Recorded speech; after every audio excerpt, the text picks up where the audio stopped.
Alors, lecture graphique sur une courbe dont on a la représentation graphique de la fonction. Donc, lecture en fait d'image et d'antécédent. Donc, dans cet exercice, on vous demandait l'image de 0 par la fonction h. Donc, 0, quand on vous parle de l'image de 0, c'est 0 sur l'axe des abscisses. Et il faut lire donc l'ordonnée du point qui a pour abscisse 0. Donc, ici, 0 est ici. Je vais recouper donc ma courbe comme je l'ai fait lors des autres exercices et je lis l'ordonnée de ce point, c'est moins 1.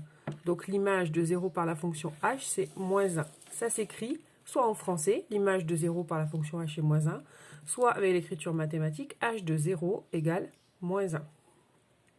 Il faut apprendre à faire les deux et savoir passer de l'une à l'autre des écritures. C'est très important. Ensuite, on vous demandait les nombres qui ont pour image 0. Donc attention, c'est pas du tout la même phrase. C'est pas, on répond pas là encore moins 1. Les nombres, quels nombres ont pour image 0? Ça veut dire qu'on cherche les antécédents de 0. D'accord? Les nombres qui ont pour image 0. Si on calcule, si on avait ces nombres, ben on trouverait comme image à cette fonction 0. Donc là, dans ce cadre-là, ça veut dire que le 0, c'est les ordonnées. Donc c'est quand même ce point ici, hein, l'axe des ordonnées à 0. Et les deux points dont on parle, ils sont ici. En fait, quand on cherche les antécédents de 0 pour une fonction, et ben en fait, c'est équivalent à chercher les abscisses des points d'intersection de la courbe avec l'axe des abscisses. Donc, c'est-à-dire ces deux points-là, en fait. C'est à chaque fois l'endroit où la courbe de la fonction coupe l'axe des abscisses. Donc, les deux nombres qui ont pour image 0, c'est moins 2 et 2.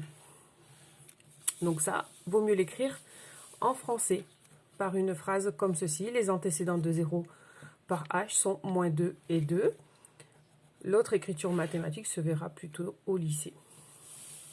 Ensuite, on vous demandait donc une valeur approchée de l'image de 4.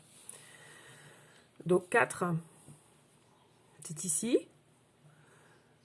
On coupe la courbe, on va lire l'axe des ordonnées. Alors c'est vrai que si on regarde de plus près, on n'est pas tout à fait à 3. À 4, on est un peu plus haut que 3. Donc on va l'écrire ici. L'image de 4 par la fonction h est environ égale à 3 avec la précision que nous permettent le graphique.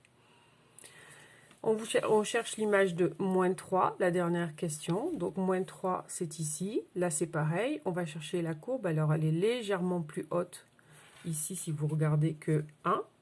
D'accord? Donc l'image de moins 3, c'est environ égal à 1. Environ égal à 1. Voilà. La deuxième façon de présenter une fonction, on l'a vu, c'est grâce à un tableau de valeurs.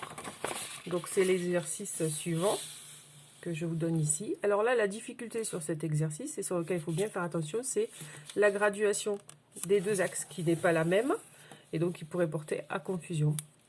Donc ici, sur l'axe des abscisses, on a 4 petits carreaux en fait qui font 1, mais sur l'axe des ordonnées, par contre, on n'en a plus que 2. Donc le tableau à compléter, c'est celui-ci. Et donc ça veut dire que c'est une autre façon d'écrire les images de la fonction. La première ligne, ben, vous voyez, c'est les abscisses des points. Et la deuxième ligne, ben, c'est l'image de ces points par la fonction, c'est-à-dire l'ordonnée finalement des points de la courbe. Ici, on a une droite. Donc, moins 1,25. Ici, on est à moins 0,5, moins 1. Donc, moins 1,25, c'est un petit carreau. Donc, on est ici. On est sur ce point ici. Et donc, son abscisse, c'est moins 1,25. Et l'ordonnée, ben, sur cette courbe, eh ben, c'est exactement le point où la courbe coupe l'axe des abscisses. Donc, l'image de moins 1,25, c'est 0. Donc, dans ces deux cas, ici, on est sur des images. D'accord? Et ici, par contre, on va être sur des antécédents. Donc, je vais faire l'image de moins 1 pendant qu'on y est. L'image de moins 1. Moins 1 est ici. Je vais remonter jusqu'à ma droite, ici, jusqu'à la courbe représentative de ma fonction. Et je vais lire l'image de ce point. Ici, ben, ça, c'est 0,5. Donc, l'image de moins 1, c'est 0,5. Moins 0,5 d'ailleurs. Alors, ensuite, on vous demande l'antécédent de 1,5. Ici.